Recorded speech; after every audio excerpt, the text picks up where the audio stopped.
Welcome back. Now let's learn how to add a melody to the romantic style left-hand piano that I just taught you, which is used very much in piano music. So what we can do is we can take these patterns in the left hand, come up with a chord progression, and then I'm going to show you how to add a melody to it in the right hand. Okay? So first let's learn the chord progression. I'm in the key of C. Let me just play quickly through the chord progression so you can hear it.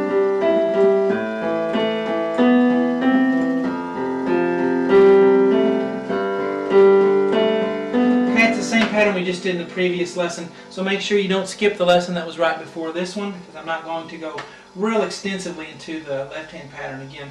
But we are in the key of C. No B flats, no F sharps. So when we start with the C chord, look, C, E, G, and then there's another C, which doesn't matter. A D is thrown in there, but that just kind of adds some flavor to the chord. It's a C chord. So let's do our pattern.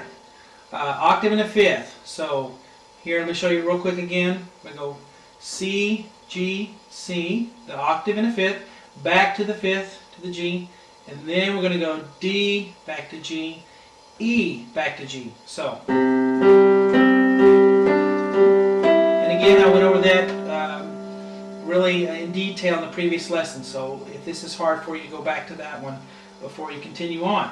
Next chord is an A minor, so A octave in the fifth. So let's do this measure: A, E, B, E, C, E. And then we do the F octave in the fifth. So that should not say G, that should be a C. Let's change that. Okay.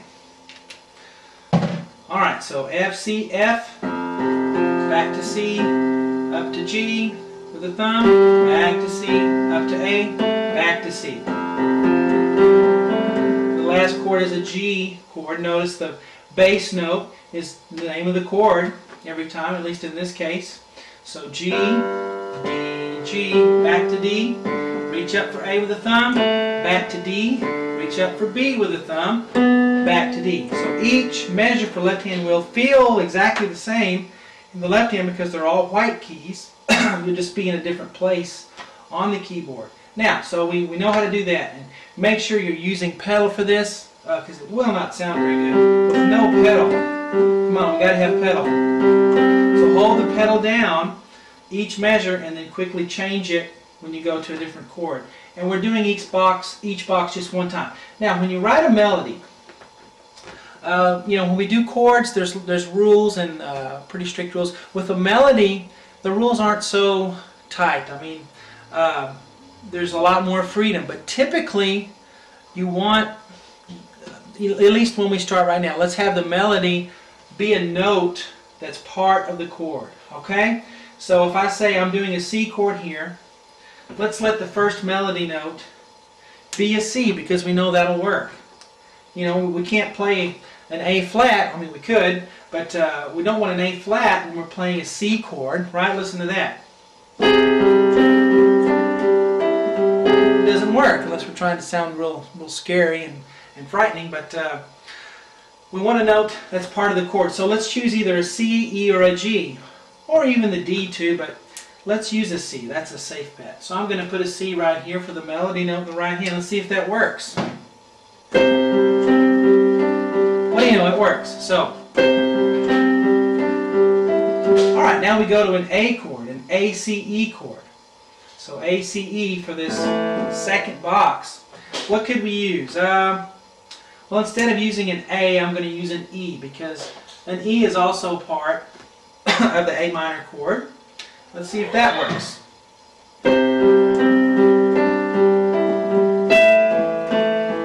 Sounds just fine. Kind of a simple melody, but it works.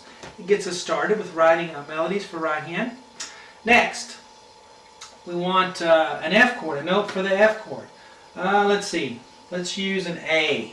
I could use an F, an A, or a C, right, because it's an F chord. Let's use an A. And for the last one, the G chord, I'm going to use a B, because the G chord has G, B, D, and I'm going to use a B. So let's see what that sounds like. C. right hand to an E, A, B. A little simple melody. We could sing with it. I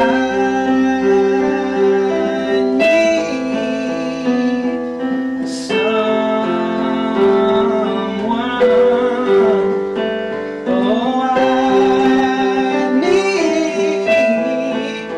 Oh, I need someone. Okay, so just try to put a little vocal melody with it, make it interesting. Let's go to the next step. Let's put some notes in between, because typically when you begin a measure on a chord, now listen up, this is important. A lot of what I say is just when, but no, hopefully not. When you begin a measure, begin a chord, you want the melody note most of the time to really be part of the chord like I have here. But in between, before we get to the next chord, you can pretty much do anything. So let's say we started on a C and we want to get to E. Well, what note is between C and E? How about a D? So let's just put a D in between. And this is just, you know, for example.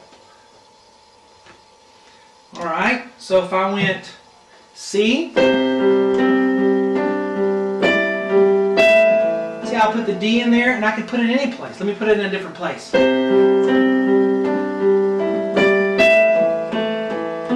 Saying, where did he put it? Where did he put it? It doesn't matter. Put it wherever you want to. Just do it before you get to the E. How about this? Put it in a different place. It doesn't matter. I just want to get you playing and thinking and hearing the music and playing by ear. So, now to get from an E to an A, let's put a C in the middle. Okay? So we're traveling to an A. Let's put a C in there. And this isn't how music is written. You know, people don't sit down and do mathematical charts. They just play by ear, but I'm getting you started. I have to do something to get you started in that direction. So that's what we're doing. I'm trying to give you options. So I'm going to put a C in between those two, the E and the A. So let's start at the beginning again.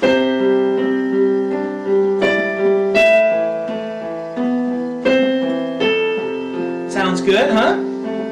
Alright, now to get from the A to the B, what can I do? Well, let me add two notes. From A to B, I'm going to go B, C, because the C and the B are, you know, right around that area where we're playing. So I'm going to go B, C, and then to the B. Let's try that from the beginning.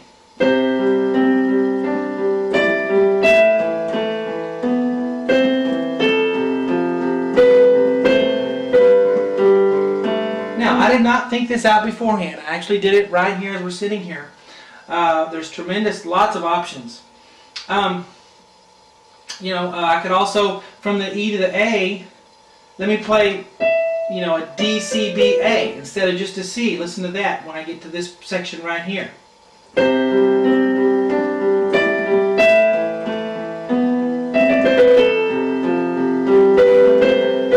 I changed it all up. There's a million variations. You know, so that's just to get you started. Let's try one more thing. To fill out your playing sometimes, you can play octaves in the right hand. Okay? So we're going to do exactly the same thing, but instead of playing just the C on the right hand, I'm going to play an octave. I don't know if you can see that. Let me look and see if you can see that C.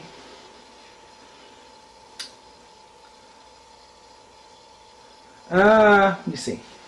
Yeah, that'll work. Well, I'll just show you what I'm doing, and you'll be able to see. But let me play this C that's written on my thumb. Actually, I'll move it down an octave. Let me do that, because I don't want to get up too high where you can't see what I'm doing. So let me move the right hand down an octave. So I'll do a middle C, and then put my pinky on a C as well, and then I'll play this melody, same, you know, like I always did, or play the left hand like I always did. And then an octave in the right hand, two E's instead of just one. A. Okay, and then let me do it again and play it up an octave way up here.